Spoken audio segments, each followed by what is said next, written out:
Shalom Bapak Ibu yang terkasih dalam Tuhan, senang sekali kita bisa berjumpa dalam ibadah online ini. Terima kasih Pendeta Yusak Dero yang memberikan kesempatan untuk saya bisa melayani dalam ibadah raya Minggu di Gereja Isa Al-Masih Jemaat Indiana. Saya yakin dan percaya inilah cara Tuhan yang akan melawat kita lewat program ibadah ini. Bapak Ibu yang terkasih di dalam Tuhan, mari sebelum kita mendengarkan firman Tuhan, kita bersatu di dalam doa.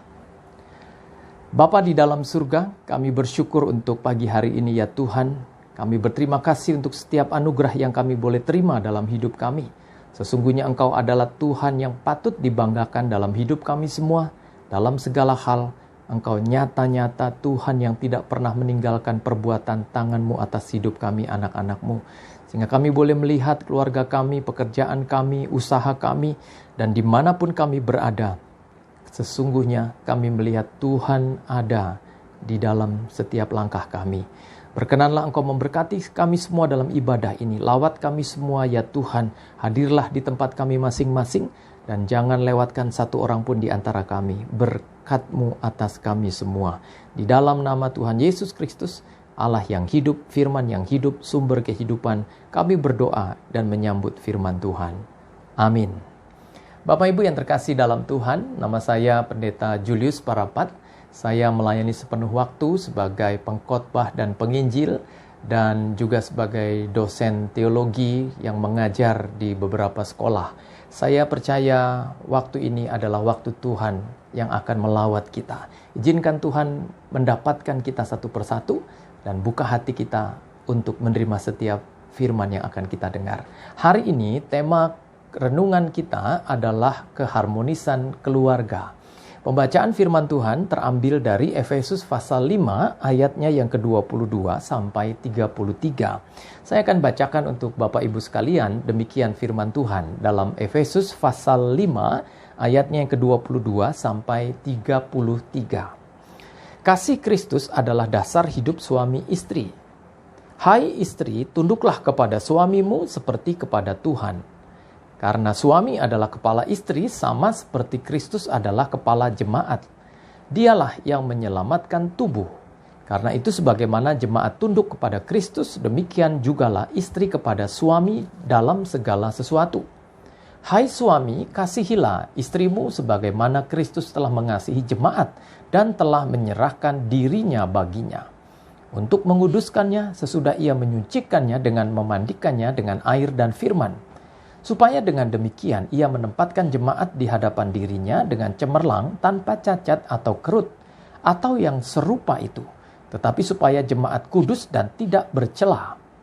Demikian juga suami harus mengasihi istrinya sama seperti tubuhnya sendiri. Siapa yang mengasihi istrinya mengasihi dirinya sendiri.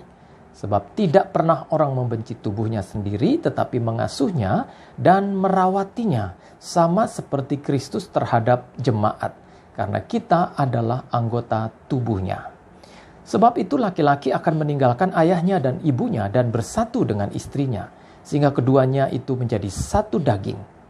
Rahasia ini besar, tetapi yang aku maksudkan ialah hubungan Kristus dan jemaat. Bagaimanapun juga, bagi kamu masing-masing berlaku, kasihilah istrimu seperti dirimu sendiri, dan istri hendaklah menghormati suaminya.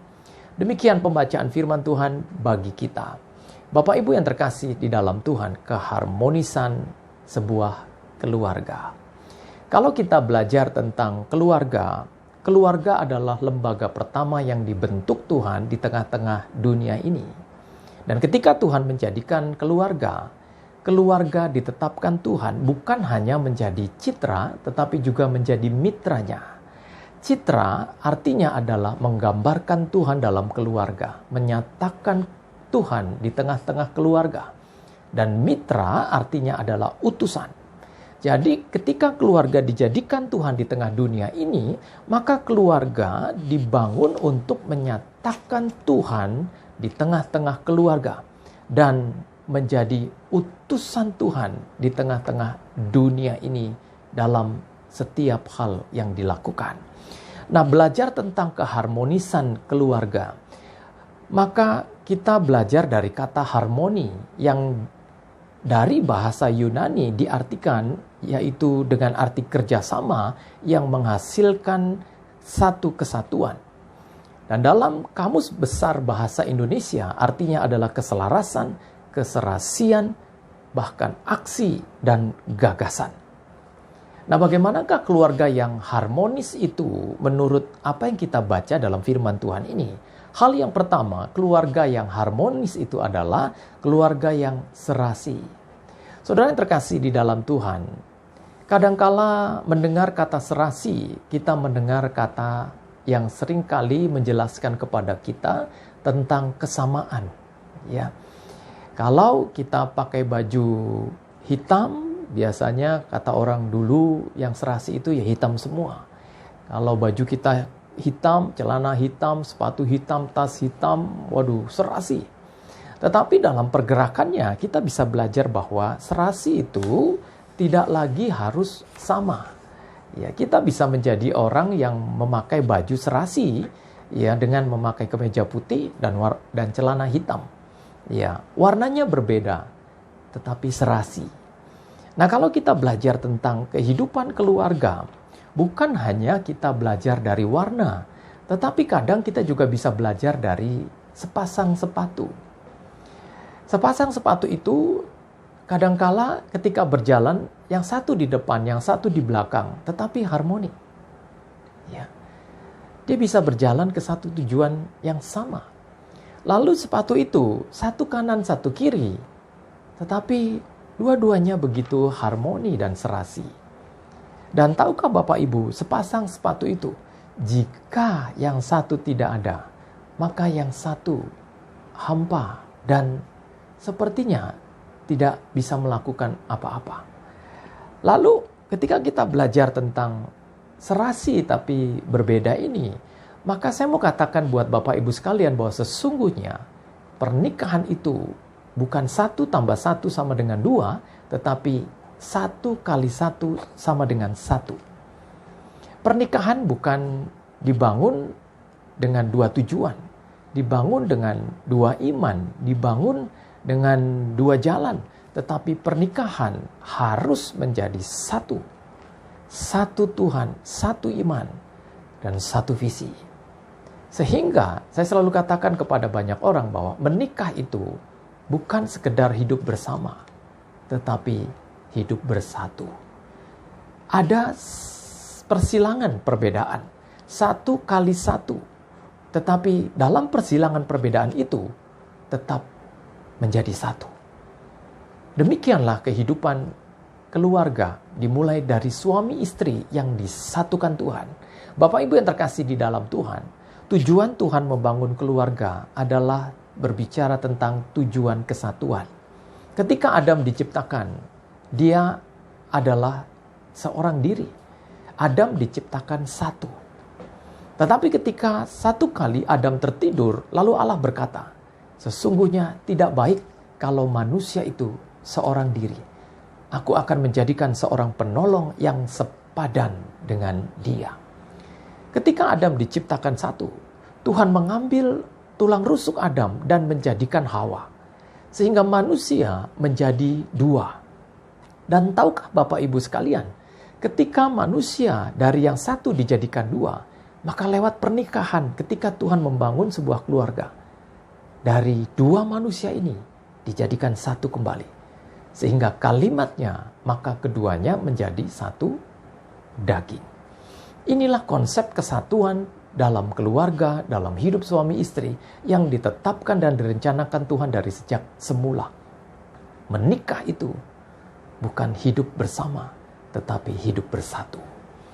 Nah, ketika kita belajar tentang serasi, maka kita bisa melihat serasi yang harmoni lewat pertunjukan orkestra. Dengan alat-alat musik yang berbeda, dengan suara-suara dalam peranan mereka masing-masing, akhirnya menghasilkan sesuatu yang harmoni dalam alunan musik yang begitu luar biasa, yang seringkali kita dengar. Nah, Bapak Ibu yang terkasih di dalam Tuhan, ketika kita berbeda, bukan menjadi alasan kita tidak harmonis. Karena ketika kita berbeda, kita masih bisa serasi yang mengartikan tentang harmoni dan keharmonisan itu. Suami istri memang berbeda, tetapi kita harus tetap satu tujuan, satu visi, satu langkah bersama-sama menjalani kehidupan keluarga.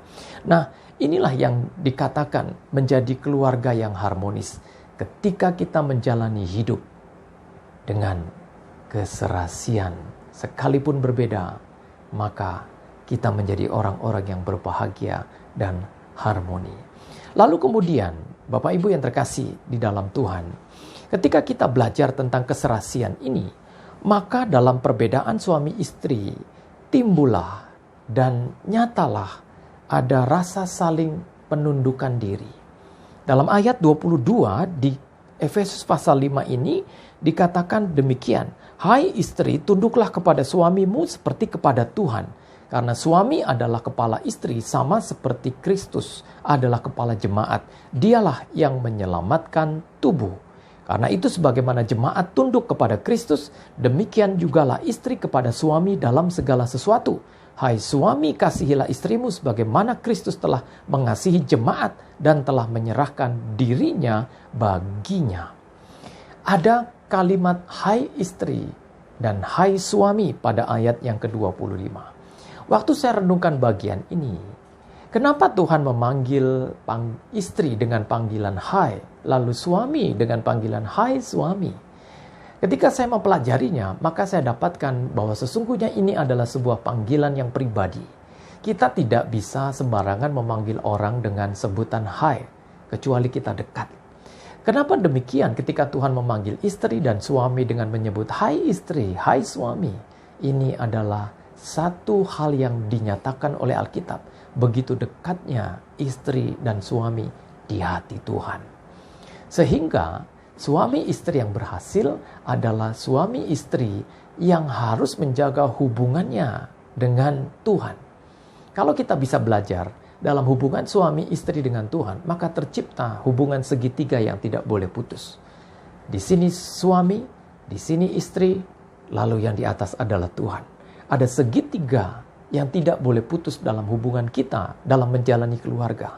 Biarlah suami tetap terikat dengan Tuhan, istri tetap terikat dengan Tuhan, dan ketiganya di dalam sebuah keterlibatan yang akan menghasilkan kekuatan dalam menjalani kehidupan di tengah-tengah dunia yang penuh dengan tantangan ini. Dan kemudian ketika suami dan istri dipanggil Tuhan dengan panggilan yang dekat, panggilan yang khusus, maka dikatakan, hai istri tunduklah kepada suamimu, hai suami kasihilah istrimu. Ini adalah dua hal yang akan membuat suami istri bisa menjalani kehidupan keluarga secara harmoni. Ketika istri tunduk kepada suaminya, dan ketika suami mengasihi istrinya, maka disinilah terjadi apa yang disebut sebuah keharmonisan itu. Bapak Ibu, ada banyak orang yang bertanya kepada saya, mana yang lebih susah, tunduk atau mengasihi? Ketika istri disuruh tunduk kepada suami, dikatakan, hai istri tunduklah kepada suamimu seperti kepada Tuhan. Bayangkan, suami diumpamakan seperti Tuhan dalam rumah. Sehingga istri dikatakan oleh Alkitab, disuruh tunduk oleh Tuhan kepada suami. Wah, ini membuat banyak suami-suami kadangkala lupa diri, yang merasa seperti orang yang harus dihormati, merasa seperti orang yang bagaikan Tuhan yang menjadi segala-galanya. Kata tunduk di sini kepada suami adalah tunduk seperti mengedepankan kasih kepada Tuhan. Bapak Ibu yang terkasih di dalam Tuhan, jika ada istri yang tunduk kepada suaminya, itu harus didasari di atas dasar yang adalah kasih Tuhan itu sendiri yang menjadi dasar penundukan diri itu. Dan di mana ada istri yang mengasihi Tuhan, maka dia pasti bisa mengasihi suaminya. Lalu kemudian, hai suami, kasihilah istrimu. Apakah hal ini sulit dilakukan? Kalimatnya seperti Kristus yang mengasihi jemaatnya dan telah menyerahkan dirinya baginya. Bapak Ibu yang terkasih di dalam Tuhan, ini tidak main-main. Ketika suami disuruh mengasihi istrinya, maka suami bagaikan Kristus yang mengasihi jemaatnya sampai mati di kayu salib. Ada pengorbanan, ada harga yang dibayar, ada kesetiaan, ada sesuatu yang dilakukan. Bukan hanya memikirkan kepentingan sendiri, tetapi kepentingan bersama. Nah, inilah yang dikatakan Tuhan di dalam kata serasi harmoni yang didasari atas dasar penundukan diri dan kasih suami kepada istri di atas dasar hidup yang adalah kasih Kristus itu. Sehingga kita bisa melihat ada banyak masalah, ada banyak pergumulan yang terjadi di tengah-tengah keluarga. Jika kasih Kristus menjadi dasar hidupmu, maka keharmonisian keluarga itu akan kita bisa jelang. Berapa banyak keluarga yang menghadapi masalah yang besar dalam hidupnya. Ada seorang istri yang berkata kepada saya, "Pak Pendeta, tolong doakan saya. Saya sejak menikah dengan istri saya, suami saya seperti menikah di bawah pemerintahan Pontius Pilatus." Bayangkan Bapak Ibu, menikah seperti Pontius Pilatus itu seperti apa, kata saya. Saya baru tahu ya dari ibu ini kalau ada pernikahan seperti di bawah pemerintahan Pontius Pilatus. Baru saya tahu rupanya suaminya itu galak luar biasa. Lalu kemudian ada juga seorang bapak yang berkata, "Pak Pendeta, doakan saya. Sejak saya menikah dengan istri saya, yang ada dalam pujian saya hanya makin dekat Tuhan." Lalu saya bilang, "Bagus dong Pak, dekat dengan Tuhan." Ya, makin dekat Tuhan. Ya. Lalu bapak itu berkata, "Bukan begitu Pak. Saya kalau dekat istri saya bawaannya mau mati aja." Jadi ketika kita lihat ya, bayangkan kalau suami hidup dekat istri bawaannya mau mati aja, itu menikah seperti apa. Sehingga hari ini doa saya, Bapak Ibu sekalian yang mendengarkan khotbah ini, Bapak Ibu menjadi orang-orang, menjadi suami istri yang melakukan penundukan diri sebagai istri dan melakukan kasih dan mengenakan kasih sebagai suami yang mengasihi istrinya. Lalu kemudian yang kedua, bagaimanakah keluarga yang harmonis itu? Keluarga yang harmonis itu adalah keluarga yang rukun. Dalam pembacaan kita ini, di ayatnya yang ke-28, dikatakan demikian. Demikian juga suami harus mengasihi istrinya sama seperti tubuhnya sendiri. Siapa yang mengasihi istrinya, mengasihi dirinya sendiri. Kata rukun di sini lahir dari saling mengasihi. Dalam Mazmur 133 ayat yang pertama dikatakan, "Sungguh alangkah baiknya dan indahnya jika saudara seiman diam bersama dengan rukun." Ada kata baiknya dan indahnya. Baik itu adalah sesuatu yang dialami, mengalami kebaikan. Ya. Indah itu adalah sesuatu yang dilihat. Nah Bapak Ibu yang terkasih di dalam Tuhan, rukun itu bukan harus hanya dilihat rukun, tetapi juga harus dialami indahnya dan sungguh betapa baiknya. Jadi ada yang dilihat dan ada yang dialami. Kita tidak boleh menjadi keluarga yang kelihatan rukun saja, tetapi di balik apa yang dilihat oleh banyak orang, kita menjadi keluarga yang selalu bertengkar, keluarga yang tidak harmonis. Tapi doa saya, kita bukan hanya dilihat rukun, tetapi juga mengalami kerukunan itu dalam hidup keluarga kita. Dan ketika Bapak Ibu menjadi keluarga-keluarga yang rukun, kata Alkitab, sungguh alangkah baiknya dan indahnya. Nah, ketika seorang suami mengasihi istrinya, ketika istri mengasihi suaminya, disinilah terjadi apa yang dinamakan pintu kerukunan itu bisa terbuka. Dan kerukunan ini dihasilkan dari sebuah kasih yang membangun semua fungsi keluarga. Nah Bapak Ibu yang terkasih di dalam Tuhan, ketika suami dikatakan mengasihi istrinya dan istri mengasihi suaminya, dan ini menghasilkan kerukunan, maka ini membuat kita mengerti. Seperti kata Tuhan, kasihilah sesamamu manusia seperti dirimu sendiri. Nah Alkitab berkata di ayat 28, demikian juga suami harus mengasihi istrinya sama seperti tubuhnya sendiri. Siapa yang mengasihi istrinya, mengasihi dirinya sendiri. Ketika engkau mengasihi istrimu, maka engkau sama seperti mengasihi dirimu sendiri. Alkitab berkata, maka keduanya menjadi satu. Begitu juga, kalau engkau membenci suamimu atau membenci istrimu, itu sama seperti engkau membenci dirimu sendiri. Sehingga hari ini kita bukan orang-orang yang mau membenci lagi. Bukan orang-orang yang dendam lagi kepada suami, dendam lagi kepada istri. Kita harus mengalami keluarga yang harmonis. Di tengah-tengah pandemi COVID-19 ini, ada banyak tantangan yang besar yang kita hadapi bersama-sama. Tetapi saya percaya ketika kita rukun, maka Alkitab berkata, kesanalah Tuhan akan memerintahkan berkat-Nya. Bapak Ibu, masalah boleh banyak, pergumulan boleh banyak, tantangan boleh besar kita hadapi, tapi bersama dengan Tuhan. Dan ketika kita mengenakan kasih di atas segala-galanya, maka kita pasti bisa melewati badai.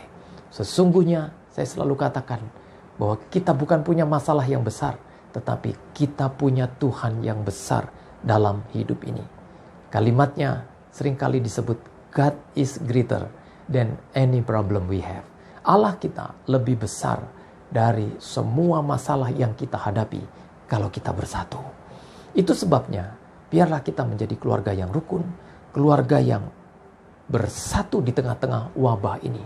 Bapak Ibu yang terkasih di dalam Tuhan, sehebat-hebatnya kita, kalau kita jauh dari keluarga, kalau kita tanpa keluarga, maka kita adalah manusia yang rapuh.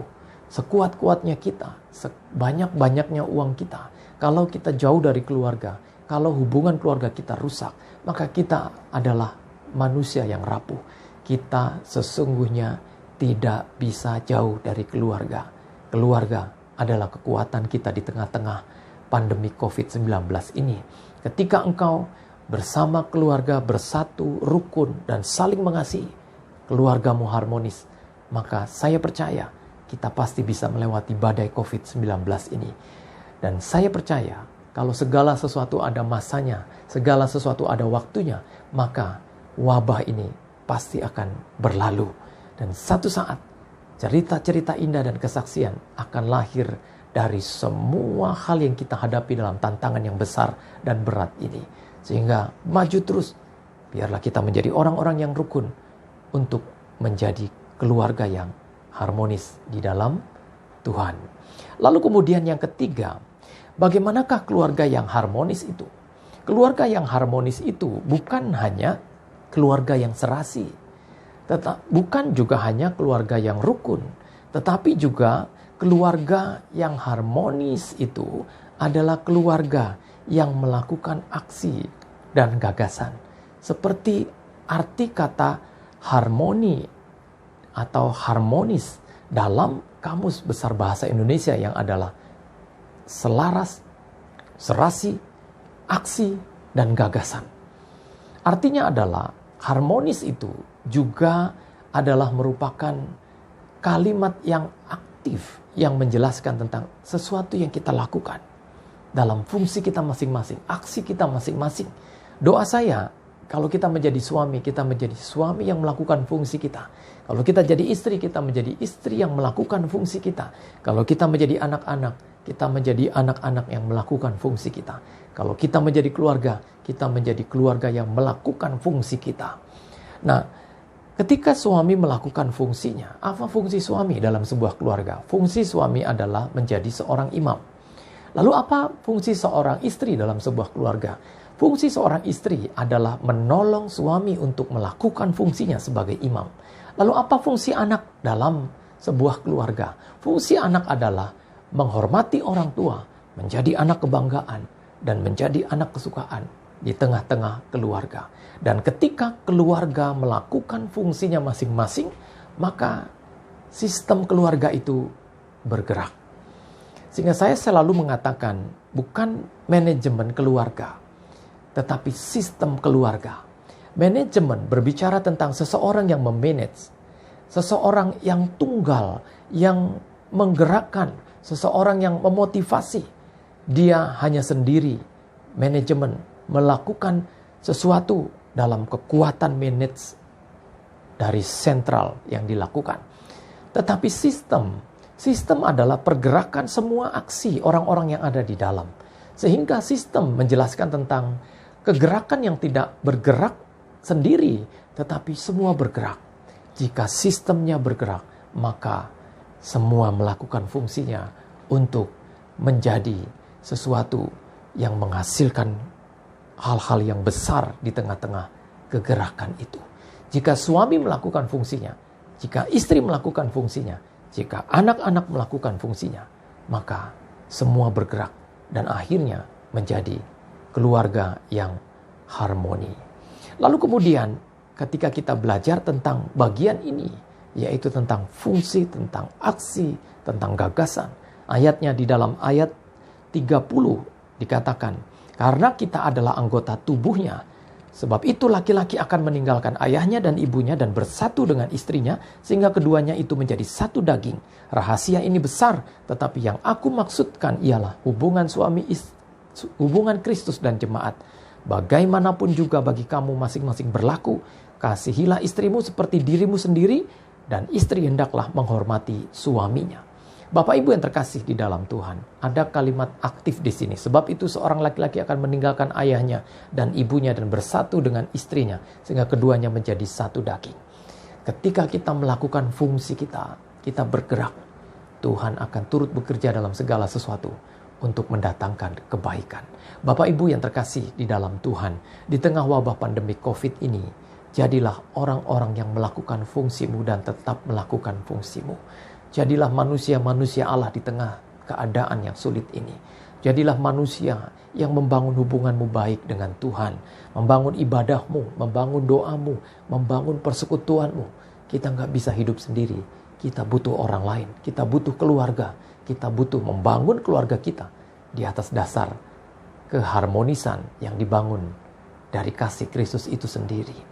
Ketika engkau melakukan fungsimu di tengah-tengah pandemi COVID ini, maka lihatlah, suami melakukan fungsinya sebagai seorang imam, membacakan Alkitab untuk anak-anaknya, memperdengarkan firman untuk istri dan keluarganya. Bersama keluarganya, dia tunduk kepada Tuhan, mencari Tuhan tiap-tiap hari di tengah-tengah pandemi COVID-19 ini. Saya yakin dan percaya, jika kita bergandengan tangan, maka kita pasti melihat terobosan-terobosan di tengah-tengah pandemi ini. Saya selalu katakan kepada banyak orang bahwa di tengah-tengah pandemi COVID ini kita bukan hanya menghadapi bahaya, tetapi kita juga melihat banyak kesempatan yang dibukakan Tuhan. Terobosan-terobosan yang tidak pernah kita lihat selama ini dilakukan Tuhan untuk membuat kita mengerti bahwa ada hal yang paling utama yang harus kita lakukan sebagai manusia. Yang pertama, mengasihi Tuhan di atas segala-galanya lebih dari semua. Lalu kemudian mengasihi keluarga dan menjadi keluarga yang bersama mengasihi Tuhan, melayani Tuhan, dan hidup takut akan Tuhan. Bapak Ibu yang terkasih, kita menghadapi bahaya yang sama di tengah pandemi COVID ini. Kita menghadapi ketakutan yang sama di tengah pandemi COVID ini. Tapi jangan pernah lupa, kita punya Tuhan yang sama yang akan menyertai kita di tengah-tengah wabah ini. Doa saya, Bapak Ibu, kita menjadi orang-orang yang berhikmat dalam menjalani kehidupan. Kita menjadi orang-orang yang tetap maju dan bukan mundur. Tetap mengandalkan Tuhan di atas segala keadaan yang sulit dan di atas semua hal-hal yang penuh dengan tantangan ini. Jangan pernah khawatir. Tuhan tidak pernah meninggalkan kita. Tuhan tidak pernah membiarkan kita.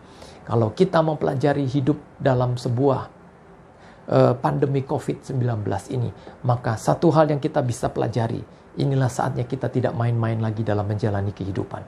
Ini saatnya bukan hanya kita bisa melihat kematian massal terjadi di belahan dunia ini oleh karena pandemi COVID-19, tetapi biarlah kita juga melihat ada pertobatan massal yang terjadi di tengah-tengah dunia, di keluarga kita masing-masing, dalam hidup kita masing-masing. Kita menjadi orang-orang yang melihat Tuhan di dalam kehidupan kita secara pribadi. Sehingga jangan pernah takut. Asalkan kita menjalankan protokol kesehatan, Tuhan pasti bersama-sama dengan kita. Saya percaya Tuhan mendengar teriakan kita meminta-minta tolong. Bagi Tuhan tidak ada perkara yang mustahil untuk dikerjakan. Jangan mati sebelum tiba hari kematianmu. Jangan putus asa terlalu berlebihan. Jangan seperti orang yang tidak punya harapan. Dunia belum berakhir. Ini belum kiamat. Satu kali kita pasti bisa melewati wabah ini dan menang bersama dengan Tuhan. Doa saya buat Bapak Ibu sekalian mengalami keharmonisan keluarga itu, menjadi orang-orang yang serasi, menjadi orang-orang yang rukun, menjadi orang-orang yang melakukan fungsi, aksi, dan gagasan dalam kehidupan keluarga yang harmonis itu. Tuhan memberkati Bapak Ibu sekalian. Mari kita bersatu di dalam doa. Bapa di dalam surga, kami bersyukur untuk firman-Mu pada pagi hari ini ya Tuhan. Hamba mengangkat tangan dan biarlah lewat penumpangan tangan ini menjangkau setiap anak-anak-Mu yang mendengar program ini di Gereja Isa Al-Masih Jemaat Indiana. Walaupun kami berjauhan, tapi kami percaya tangan Tuhan tidak terbatas oleh jalur online. Tuhan tidak pernah bisa dibatasi oleh semua hal yang jauh maupun dekat. Engkau mampu melakukan apa yang tidak ada menjadi ada, yang tidak mungkin menjadi mungkin. Biarlah Tuhan melawat jemaat-Mu di rumah mereka masing-masing, menaruh tangan-Mu di atas kepala mereka, dan memberkati mereka satu persatu.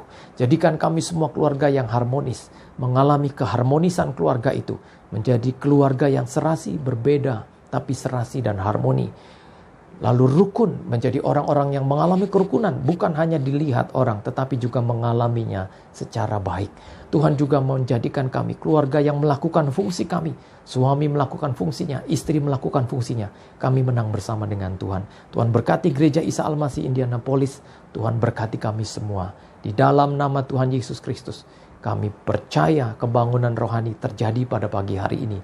Dalam nama Tuhan Yesus, kami percaya Tuhan melawat kami di Gereja Isa Al-Masih Indianapolis ini, di rumah kami masing-masing, di tempat kami masing-masing. Dalam nama Tuhan Yesus, kami semua yang percaya bersama-sama katakan, amin. Saudara, Tuhan memberkati saudara sekalian. Terima kasih untuk kesempatan kita bertemu dalam jalur komunikasi online ini. Kiranya tangan Tuhan yang kuat tetap ada bersama dengan kita sekalian. Tuhan memberkati Bapak Ibu di Indianapolis. Tuhan juga memberkati saya di Indonesia. Tuhan berkati Pak Pendeta Yusak Dero bersama dengan pengerja majelis. Tuhan baik, Tuhan menyertai kita sekalian. Sampai bertemu dalam kesempatan pelayanan selanjutnya. Kiranya anugerah lepas anugerah menyertai dan kita alami di dalam Tuhan Yesus Kristus. Salam dari saya Pendeta Julius Parapat. Doa saya untuk Bapak Ibu sekalian. Shalom.